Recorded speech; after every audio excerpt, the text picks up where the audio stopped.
Hey everyone, today we are going to start part 4 of chapter Sexual Reproduction in Flowering Plant, and we have to start from 1.2.3 topic, that is pollination. So let's begin. In the preceding section, you have learned that the male and the female gametes in the flowering plant are produced in the pollen grain and embryo sac. तो हमने पढ़ लिया कि जो हमारा male gamete होता है वो कहाँ बनता है, आपका पोलन ग्रेन्स के अंदर, और जो आपका फीमेल गैमीट होता है वो हमारा कहाँ बनता है, आपका एम्ब्रियो सैक के अंदर. Okay. As both type of the gamete are non-motile, they have to bond together for the fertilization to occur. How is this achieved? Okay, तो हमारे जो ये दोनों ही, हमारा जो मेल गैमेट और फीमेल गैमेट हमारे जो प्लांट्स में क्या होता है, नॉन मोटाइल होते हैं. तो अगर हमें इनको क्या करना है, फर्टिलाइजेशन करवाना है, तो आप कैसे फर्टिलाइजेशन करवाओगे? How is this achieve? तो हम इसे करवाएंगे by pollination. Okay, pollination is the mechanism to achieve this objective. तो fertilization, which objective? That is the fertilization. हमारा objective क्या है?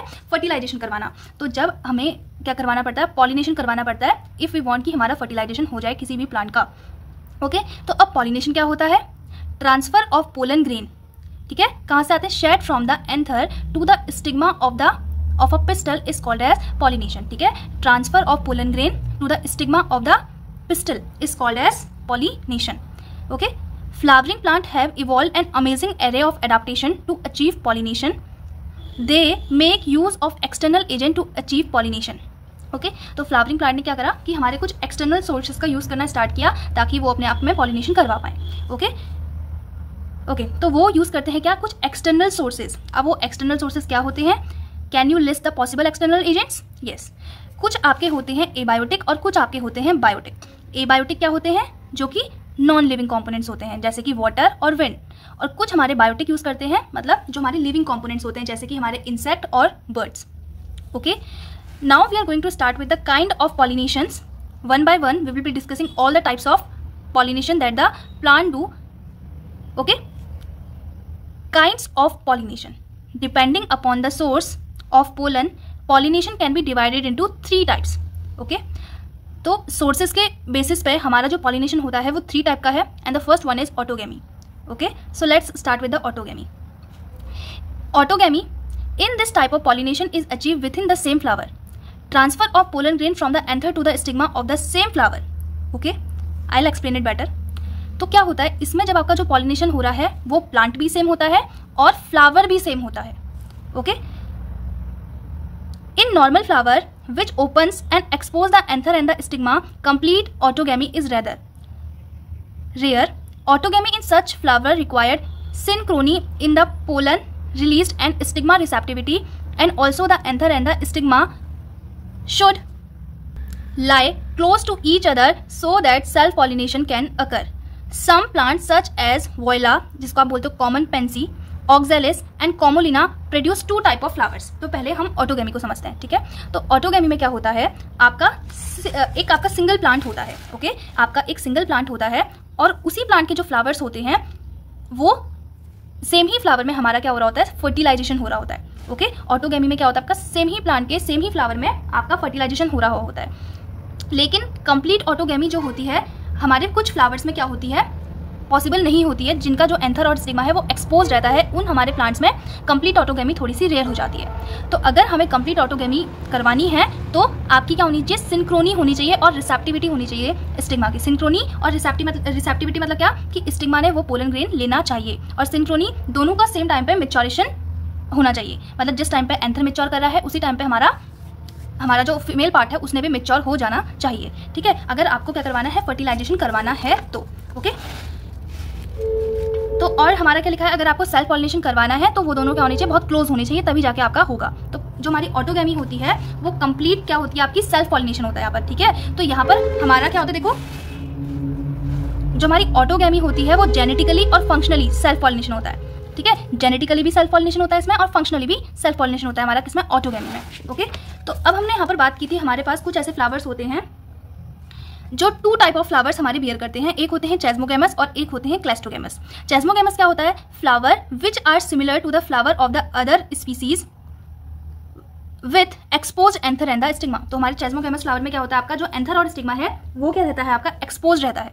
ओके, और क्लेस्टोगेमस फ्लावर क्या होता है, which do not open at all, वो कभी खुलते ही नहीं. अब कोई फ्लावर अगर खुलेगा ही नहीं तो उसमें क्या होगा, आपकी ऑटोगेमी ही होगी, क्योंकि उसमें तो और कोई चांस है ही नहीं. Okay, In such flower, the anther and the stigma lie close to each other. In which flower?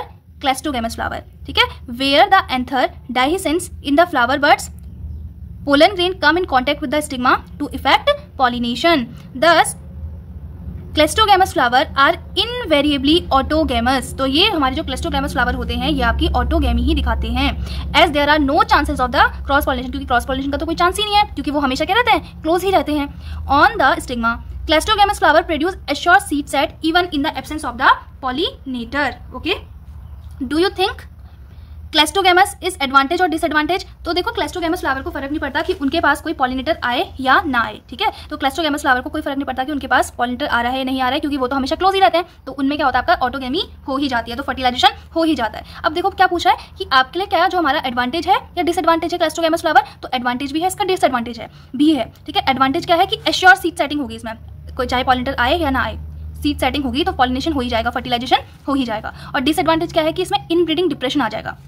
ठीक है, इनब्रीडिंग डिप्रेशन क्या होता है कि जब अपनी ही बार बार अपनी ही सेम वैरायटी से क्या होते जाएगा, क्रॉस होते जाएगा, तो उसमें क्या आएगा, फिर इनब्रीडिंग डिप्रेशन आ जाएगा. ठीक है, नेक्स्ट हमारा आता है जिटनोगैमी.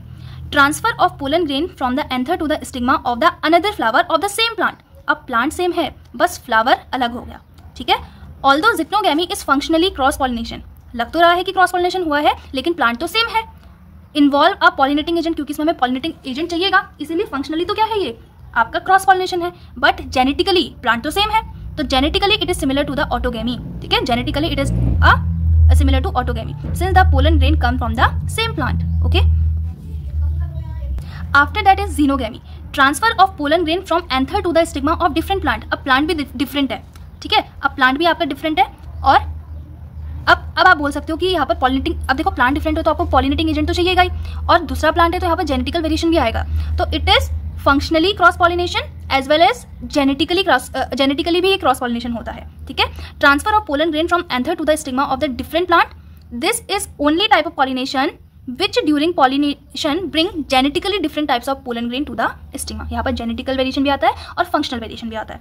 ओके, तो यहाँ पर हमें कुछ डायग्राम्स दे रखे हैं एनसीईआरटी में, तो वो देख लेते हैं एक बार.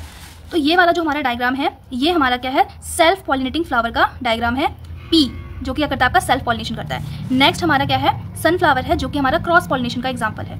और थर्ड हमारा क्या है, ऊपर हमारे चेस्मोगैमस फ्लावर दिखा रखे हैं जो हमेशा खुले रहते हैं, और नीचे हमारे क्लेस्टोगैमस फ्लावर दिखा रखे हैं जो हमेशा क्या रहते हैं, ऑलवेज क्लोज. ओनली ऑटोगेमी ही यहाँ पर होती है, किसमें, हमारे जो नीचे चेस्मोगैमस फ्लावर क्लेस्टोगैमस फ्लावर है, और जो ऊपर चेस्मोगैमस फ्लावर है वो हमेशा क्या रहते हैं, ओपन ही रहते हैं. ठीक है, एक बार मैं आपको इसे और समराइज करवा देती हूँ. ओके, देखो सबसे पहला जो हमारी ऑटोगेमी होती है उसमें क्या होता है, हमारा जो ये सेम फ्लावर है, प्लांट भी सेम है और फ्लावर भी सेम है, इसी फ्लावर का जो ये इसी एंथर होगा, ये इसी में जाकर के लैंड कर जाएगा और पॉलिनेशन हो जाएगा. इसलिए हम बोलते हैं कि जो ऑटोगेमी होती है वो जेनेटिकली और फंक्शनली क्या होती है, हमारी सेल्फ पॉलिनेशन शो करती है. उसके बाद जो जिटनोगेमी होती है, प्लांट तो सेम होता है, प्लांट सेम होता है, लेकिन क्या होता है, जैसे कि जो इसका हमारा एंथर है वो यहाँ इसके स्टिग्मा में जाकर के लैंड कर जाता है. ठीक है, तो प्लांट तो सेम है, तो जेनेटिकली तो यहाँ पर सेल्फ पॉलिनेशन ही हुआ है, बट अगर हम फंक्शनली देखें तो ये दूसरे फ्लावर में जाकर के लैंड किया है, तो फंक्शनली ये क्या हो गया, हमारा क्रॉस पॉलिनेशन हो गया. इसीलिए बोलते हैं कि geitonogamy is functionally cross pollination but genetically it is a self pollination. Next हमारा आता है जीनोगेमी. जीनोगेमी में हमारे तो प्लांट ही डिफरेंट हो जाते हैं. यहाँ पर क्या होता है, हमारा ये वाला प्लांट भी डिफरेंट होता है और ये वाला प्लांट भी डिफरेंट होता है. ओके, जैसे क्या होता है, इस प्लांट का जो हमारा एंथर होगा वो इस प्लांट के स्टिग्मा पे लैंड करेगा. ठीक है, प्लांट भी डिफरेंट हो गए, फ्लावर भी डिफरेंट हो गया, तो ये हमारा क्या होता है, genetically and functionally cross pollination होता है. कौन, xenogamy. Okay, I hope now you understand it. अब देखिए agents of pollination. Plant use two biotic and abiotic factors. ठीक है, तो मैंने आगे बताया था. तो एबायोटिक क्या होते हैं, जो आपके नॉन लिविंग फैक्टर होते हैं, जैसे कि विंड और water. Okay, and one biotic, जैसे कि आपके एनिमल. ठीक है, animals agent to achieve pollination. तो हमारे एजेंट्स क्या क्या होते हैं, आपके बायोटिक हो सकते हैं और एबायोटिक हो सकते हैं. एबायोटिक में आता है विंड और वाटर, और बायोटिक में आता है सिर्फ आपके animals. Majority of the plant use biotic agents for the pollination. तो हमारे जो मेजॉरिटी ऑफ द प्लांट्स होते हैं वो आपके बायोटिक एजेंट यूज करते हैं. ठीक है, बहुत कम ही हमारा जो small proportion of the plant use abiotic agent.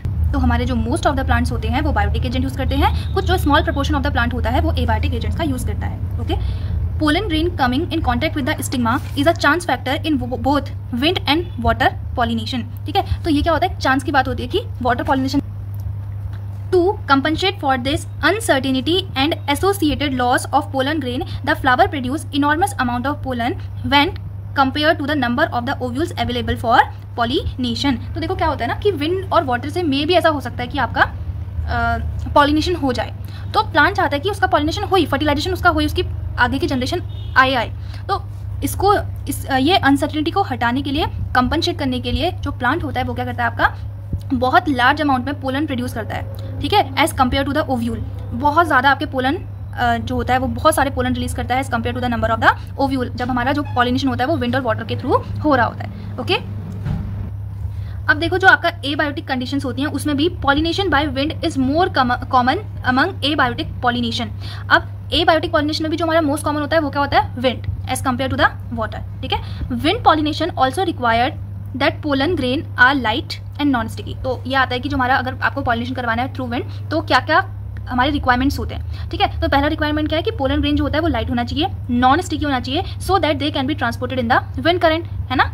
नहीं तो अगर स्टिकी होगा तो क्या होगा, कहीं भी चिपक जाएगा, अगर विंड से जाएगा तो कहीं भी चिपक जाएगा। तो इसलिए नॉन स्टिकी होना चाहिए और कैसा होना चाहिए, लाइट होना चाहिए, बिकॉज हमें उसको विंड के थ्रू छोड़ना है ना। They often possess well expose स्टेमन, ठीक है, स्टेमन जो होता है वो वेल एक्सपोज होना चाहिए, so that the pollen can easily disperse into the wind current. अगर वेल एक्सपोज होगा बाहर को अंदर, मतलब सॉरी इसे स्टेमन आपका निकला हुआ होगा, है ना, तो जो आपके पोलन ग्रेन्स होंगे वो इजीली आपका वाटर करंट के थ्रू पास ऑन कर जाएंगे। And large often feathery stigma होना चाहिए to easily trap air borne pollen grain. और स्टिग्मा भी कैसा होना चाहिए, आपका लार्ज और फीदरी होना चाहिए, ताकि जो आपके एयर में पोलन आ रहे हैं उनको वो क्या कर ले, कैप्चर कर ले। Okay, wind pollination pollinated flower often have single ovule in each ovary and numerous flower bracket into an inflorescence, ठीक है। A familiar example is a corn cob। तो इसका एग्जाम्पल क्या है आपका, कॉर्न कॉब। जो हमारे जो tassels you see are nothing but the stigma and the styles, ठीक है। कॉर्न कॉब में जो हम टैसल्स देखते हैं ना वो क्या होते हैं आपके, वो स्टिग्मा और स्टाइल ही होते हैं, बहुत ज़्यादा फीदरी होते हैं, और ये क्या होते हैं आपके स्टिग्मा और स्टाइल ही होता है, ठीक है। तो ये पूछा जा सकता है कि जो कॉर्न कॉब में हमारे टैसल्स होते हैं वो क्या रिप्रेजेंट करते हैं, वो आपका स्टिग्मा एंड स्टाइल को रिप्रेजेंट करते हैं, ठीक है। Which wave in the wind to trap the pollen grains? Wind pollination is quite common in grasses। तो अगर पूछेगा कि जो wind pollination होता है वो मोस्ट कॉमन किसमें है, तो आपको लिख देना है कि wind pollination जो होता है वो हमारा मोस्टली कॉमन होता है किसमें, ग्रासेस में, ठीक है। ओके, तो यहाँ पर हमें इसका डायग्राम दे रखा है कि a wind pollinated plant showing compact inflorescence and well exposed stamen। Okay, तो ये हमें यहाँ पर ऐसे करके दिखा रखा है। ओके, तो अब हम नेक्स्ट पैराग्राफ पढ़ते हैं जिसमें हम वाटर पॉलिनेशन के बारे में पढ़ेंगे। Pollination by water is quite rare in flowering plant. तो हमने पढ़ा था पहले तो एबायोटिक ही आपका रेयर होता है, उसके बाद जो हमारा एबायोटिक में जो वाइडली यूज होता है वो होता है आपका विंड पॉलिनेशन, और वाटर पॉलिनेशन तो बहुत ही कम यूज होता है, ठीक है। तो देखो, and is limited to about 30 genera. तो इस सब मिला करके जो हमारा वाटर पॉलिनेशन होता है वो सिर्फ 30 जेनेरास में होता है, मोस्टली मोनोकॉटिलडॉन्स में ही आपको देखा जा सकता है क्या, water pollination. As again this you would recall that water is a regular mode of transport for the male gametes among the lower plant group. तो जो हमारे लोअर प्लांट ग्रुप्स होते हैं उसमें जो होता है हमारा जो मेल गैमीट होता है वो आपका वाटर के थ्रू ट्रांसपोर्ट होता है, ठीक है। जैसे कि such as algae, bryophyte, pteridophyte, तो इनमें जो हमारा मेल गैमीट होता है वो कैसे ट्रांसपोर्ट होता है, थ्रू वाटर।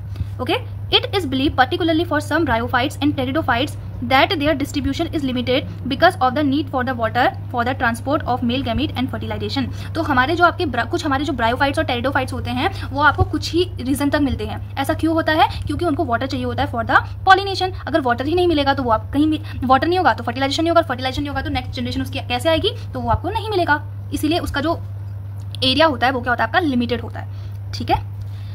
आगे देखते हैं, because of the need of the water for the transport of the male gamete and fertilization। okay, अब देखिए आगे, some examples of the water pollinating plant are Vallisneria, water के थ्रू ट्रांसपोर्टेशन होता है इसका, एंड हाइड्रिला, ठीक है। Vallisneria and hydrilla जो होता है वो आपके वाटर के थ्रू पॉलिनेशन होता है इनमें। Okay, which grow in fresh water, और फ्रेश वाटर चाहिए होता है इन्हें।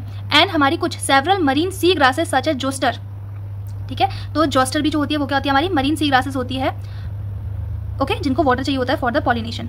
Not all aquatic plants use water. ऐसा नहीं है कि कोई प्लांट एक्वेटिक है आप बोल दोगे कि वाटर पॉलिनेशन होता है, बिल्कुल भी सही बात नहीं है, ठीक है। जितने भी आपके एक्वेटिक प्लांट होते हैं ऐसा नहीं होता कि वो वाटर के थ्रू ही पॉलिनेशन शो करेंगे। In majority of the aquatic plant such as water hyacinth, नाम सुन के लग रहा है कि वाटर पॉलिनेशन होगा, वाटर हाइसिंट है, नहीं। वाटर लिली, नाम सुन के लग रहा है कि वाटर में होता है तो वाटर से ही होगा, नहीं। ये जो आपका वाटर हाइसिंट होता है ये इंसेक्ट के थ्रू करता है, और वाटर लिली जो होता है वो विंड के थ्रू पॉलिनेशन शो करता है, ठीक है। तो ये आ सकता है कि वाटर के थ्रू कौन करता है, तो याद रखना वेलिसनेरिया, हाइड्रा एंड जोस्टेरा, ठीक है। तो ये तीन आपके क्या करते हैं, वाटर के थ्रू पॉलिनेशन करते हैं। वाटर हाइसिंट और वाटर लिली जो होते हैं वो वाटर के थ्रू नहीं करते हैं, ठीक है।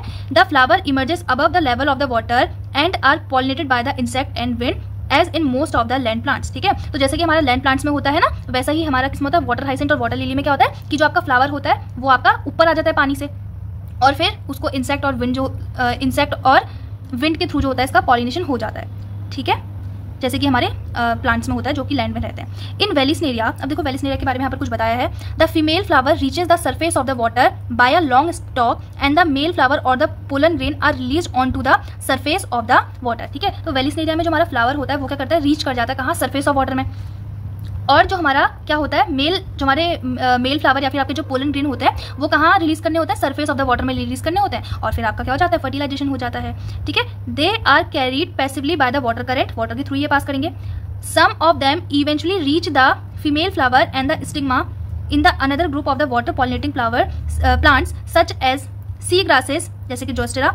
जोस्टेरा में क्या होता है, देखो आप क्या लिखा है, जोस्टेरा के लिए बताया कि अब कुछ हमारे ऐसे प्लांट्स होते हैं जिनमें कुछ अलग टाइप से पॉलिनेशन होता है। वो कैसे होता है, देखो फीमेल फ्लावर जो होता है जोस्टेरा, सी ग्रासेस, जैसे कि हमने ऊपर देखा था ना यहाँ पर सी ग्रासेस, तो वैसे यहाँ पर देखो जोस्टेरा जो कि हमारी सी ग्रास होती है उसमें क्या होता है, फीमेल फ्लावर जो होता है सबमर्ज्ड रहता है वाटर के अंदर ही।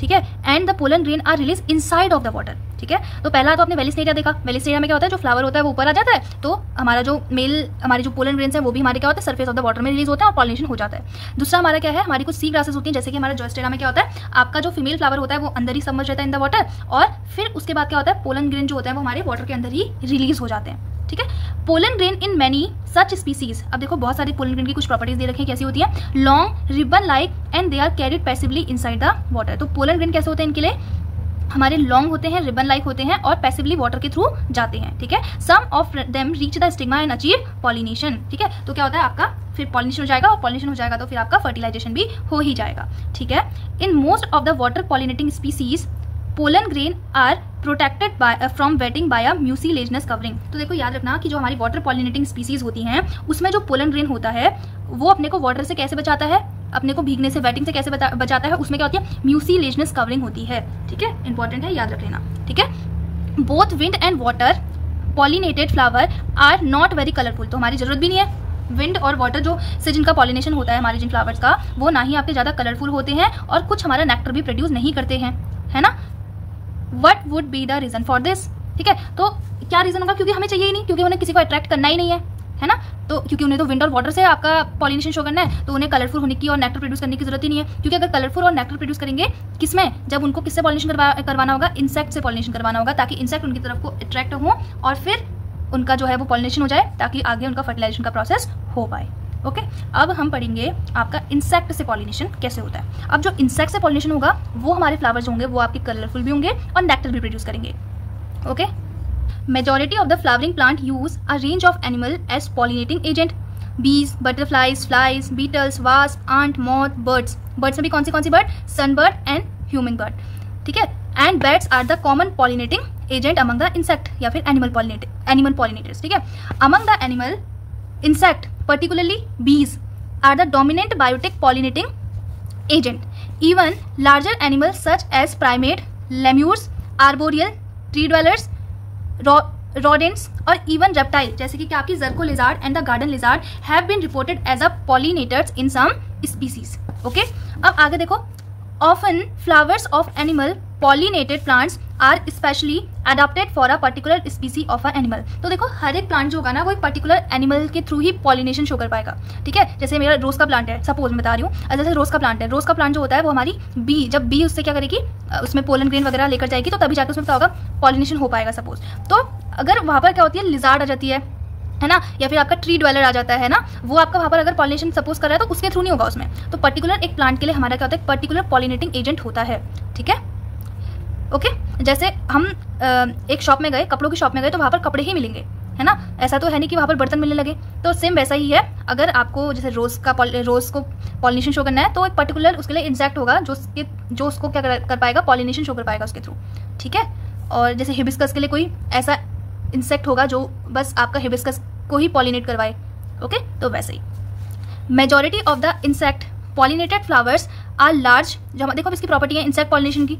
अब जो हमारे फ्लावरिंग प्लांट जो हमारा इंसेक्ट के थ्रू पॉलिनेशन शो करते हैं उनकी क्या क्या प्रॉपर्टी होनी चाहिए, फ्लावर की प्रॉपर्टी क्या क्या होनी चाहिए। देखो फ्लावर जो होते हैं वो क्या होने चाहिए, आपके लार्ज होने चाहिए, ओके, आपके कलरफुल होने चाहिए, उनमें क्या होनी चाहिए, फ्रेगमेंट होनी चाहिए, ठीक है, और रिच इन नेक्टर होनी चाहिए। When the flower are small, अगर आपका फ्लावर सपोज छोटा होता है तो क्या होता है, a number of the flowers are clustered into an inflorescence to make them conspicuous, ताकि वो प्रॉपर हमें दिख पाए। ठीक है, क्या होता है, अगर छोटे छोटे फ्लावर होंगे तो वो क्या बनाते हैं ना, ग्रुप बना लेते हैं ताकि वो क्या हो, विजिबल हो किसी भी इंसेक्ट को। ठीक है। Animal are attracted to the flower by colour, तो एनिमल को अट्रैक्ट करने के लिए ही कलर होते हैं, ठीक है। एंड और फ्रेगनेंस आती है ना, अच्छी सी फ्रेगनेंस आती है, तो एनिमल जो होते हैं वो अट्रैक्ट हो जाते हैं इन सब चीज़ों से। The flower pollinated by flies and beetles secrete foul odour to attract this animal, तो सीक्रेट क्या करते हैं, ये फाउल ओडर थोड़ा सा करते हैं, जो हमारे फ्लाइज और बीटल्स के थ्रू जो प्लांट हमारा पॉलिनेशन शो करते हैं, तो वो क्या शो करते हैं, आपका फाउल स्मेल शो करते हैं थोड़ी सी, ताकि उनको अट्रैक्ट कर पाए, ठीक है। To sustain animal visit the flower have to provide rewards to the animal, और जो रिवॉर्ड्स होते हैं वो क्या होता है, आपका नेक्टर होता है, ठीक है। तो चाहे मतलब देखो, अगर ऐसे कि आपसे बोला कि आज किसी ने कि मेरा कुछ काम करना है तो आ देना, ठीक है, तो क्या होगा कि उसने अगर आपको रिवॉर्ड में कुछ चॉकलेट वगैरह दे दी या कुछ भी दे दिया आपको, तो आप दोबारा उसके पास जल्दी जाना पसंद करेंगे। लेकिन अगर वो आपको कुछ देगा ही नहीं तो आप उसके पास जाना पसंद करेंगे नहीं। वैसे ही हमारे प्लांट्स के भी होता है कि जब क्या होता है, जैसे कि जब मतलब फॉर रेगुलर विजिट, ताकि आपका पॉलिनेशन हमारा फ्लावर का प्लांट का होते रहे, तो अगर ऐसा आपको चाहते हैं कि इंसेक्ट ऐसा करे, तो आप क्या करेंगे कि इंसेक्ट को कुछ आप रिवॉर्ड देंगे, और रिवॉर्ड किस फॉर्म में देते हैं, nectar and pollen grain are the usual floral rewards, okay. For harvesting the reward from the flower the animal visitor comes in contact with the anther and the stigma, तो अब ये harvest करना है reward को, तो ये हमारे क्या होता है, एंथर और स्टिग्मा के पास इनके कॉन्टैक्ट में आते रहते हैं। The body of the animal get a coating of pollen grain which are generally sticky in the animal pollinating flower, ठीक है। अब जो हमारे प्लांट्स एनिमल के थ्रू पॉलिनेट होते हैं, उनके जो पोलन ग्रेन्स होते हैं वो कैसे होते हैं, आपके स्टिकी होते हैं, चिपचिपे। जैसे कि आपका हमारे पास कोई फ्लावर था, उस फ्लावर में हमारा कोई इंसेक्ट आकर के बैठ गया, अब जैसे ही वो उसमें आकर के बैठ गया, तो उसकी जो पूरी बॉडी होगी वो क्या हो जाएगी, उसमें अगर पोलन ग्रेन प्रेजेंट होंगे उस फ्लावर में, तो वो उसकी जो पूरी बॉडी होगी वो क्या हो जाएगी, उससे कोट हो गई, स्टिकी होते हैं क्योंकि कोट हो गई। अब क्या करेगा वो इंसेक्ट, अगर किसी और फ्लावर में बैठेगा तो आपका पॉलिनेशन हो जाएगा, ठीक है।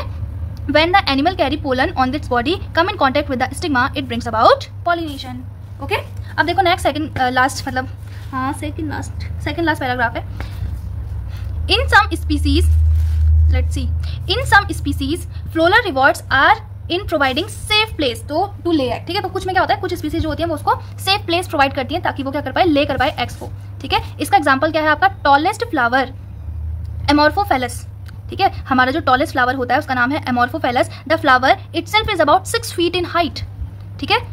तो ये हमारा क्या है, एग्जांपल है कि फ्लोरल रिवॉर्ड क्या करते हैं, यहाँ पर ये एमोर्फोफेलस जो होता है वो क्या करता है, आपका एग ले, मतलब कि एग ले करने देता है अपने अंदर, कि बहुत बड़ा फ्लावर है तो इसके अंदर आराम से क्या है, सेफ प्लेस प्रोवाइड करता है to lay egg to an insect, ठीक है। उसके बाद नेक्स्ट क्या है, similar relationship is exist between the species of moth and the plant yucca, ठीक है। तो हमारा मॉथ और जो हमारा यूकाका प्लांट होता है वो भी क्या दिखाता है, ऐसा ही एक रिलेशनशिप दिखाता है, where both species moth and plant cannot complete their life cycle without each other, ठीक है। तो दोनों ये हमारा एक रिलेशनशिप होता है मॉथ और यूकाका प्लांट के बीच में, कि वो एक दूसरे के बिना अपनी जो मतलब जो अपनी लाइफ साइकिल है उसको कंप्लीट नहीं कर सकते हैं, ठीक है। The moth deposit it egg in the locule of the ovary and the flower in turn get pollinated by the moth, ठीक है। तो क्या होता है, जो मॉथ होता है वो अपने एग्स को डिपॉजिट करता है in the locule of the ovary of the flower in the yucca plant, और इन टर्न वो क्या करता है, पॉलिनेशन करवा देता है, किसका, यूकाका प्लांट का। कौन करवाता है, मॉथ करवाता है, ठीक है। तो मॉथ क्या करवाता है, उसका पॉलिनेशन करवाता है, और इन टर्न यूकाका प्लांट क्या करता है, उसके एग जो हमारा एग लेइंग जो होती है मॉथ की, वो कहाँ होती है, यूकाका प्लांट के अंदर ही होती है,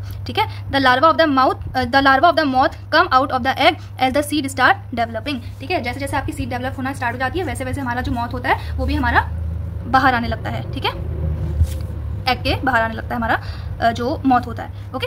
Y don't you observe such, अभी थोड़ी ऐसी बातें हैं सिंपल सी, तो इसको रीड कर लेते हैं फटाफट। Why don't you observe some flowers of the following plant और अदर अवेलेबल टू यू, जैसे cucumber, mango, peepal, coriander, papaya, onion, lobia, cotton, tobacco, ये सब कुछ आपको देखना है। और क्या करना है, देखो, try to find out which animal visit them, तो देखना है आपको, है ना, इतना टाइम लगाएंगे और देखेंगे। And whether they could be pollinators, you will have to patiently observe the flower over a few days and at a different time of a day. You could also try to see whether there is a chance of correlation in the characteristic of the flower to the animal that visited. Carefully observe if any of the visitor come in the contact with the anther and the stigma, as only such visitor can bring about the pollination. Many insect may consume pollen or nectar without bringing about pollination. अब देखो यहाँ पर देखो, मैं बोला है पहले बहुत सारे हमें क्वेश्चन बोले हैं कि आप इनको देखना, ठीक है, फिर आप देखना कि कौन सा पॉलिनेटर, कौन से प्लांट, मतलब कौन सा इंसेक्ट जो है वो कौन से फ्लावर में पॉलिनेशन करवा रहा है ना, तो आपको देखना है। फिर बोल रहा है कि केयरफुली आप ऑब्जर्व करना, आप कभी उसको पेशेंटली ऑब्जर्व करना और कुछ दिनों तक देखते रहना, है ना। कभी आपको टाइम चेंज करके भी देखना पड़ सकता है, कभी सुबह के टाइम में देखना, कभी दिन के टाइम में देखना, ऐसे ही आपसे बोल रहा है कि देखते रहना, इन सारे प्लांट्स का देखना, आपको दिखेगा, आपको बहुत अच्छा लगेगा फिर आप देखेंगे। तो बोल रहा है कि क्या कोई ऐसा है कि जो पर्टिकुलर हमारे एक ही प्लांट को पॉलिनेट कर रहा है ना। हमसे बहुत सारे यहाँ पर क्वेश्चन पूछे हुए हैं। अब देखो जो यहाँ पर हमारी एक इंपॉर्टेंट चीज आ गई है। अब क्या है, कुछ हमारे ऐसे भी इंसेक्ट होते हैं जो आपका पोलन तो कंज्यूम कर लेते हैं और नेक्टर भी ले लेते हैं, ठीक है, लेकिन आपका पॉलिनेशन शो नहीं करते हैं, ठीक है। हमारे कुछ इंसेक्ट ऐसे होते हैं जो आपका पोलन को कंज्यूम भी कर लेते हैं और नेक्टर को भी कंज्यूम कर लेते हैं, लेकिन आपका पॉलिनेशन शो नहीं करते हैं। इन्हीं को हम क्या बोलते हैं, नेक्टर रॉबर्स बोलते हैं। क्या बोलते हैं, नेक्टर रॉबर्स, जो आपका अपना काम तो निकाल लिया लेकिन मेरा काम नहीं किया वाले होते हैं, इनको हम बोलते हैं नेक्टर रॉबर्स, ठीक है। Such floral visitor are refers to as pollen और nectar robbers, okay. You may or may not be able to identify pollinators, but you will surely enjoy your efforts। तो बोल रहे हैं कि इतना सारा काम करो और ऊपर से क्या बोलते हैं, क्या मे भी आपको ऐसा हो सकता है कि आपको पता ना चलेगी कौन पॉलिनेटर्स है, लेकिन आपको बहुत मजा आएगा ये सब कुछ करके, okay. So that's all for today. Outbreeding devices जो है वो हम अपने पार्ट 5 में करेंगे कंटिन्यू। Thank you.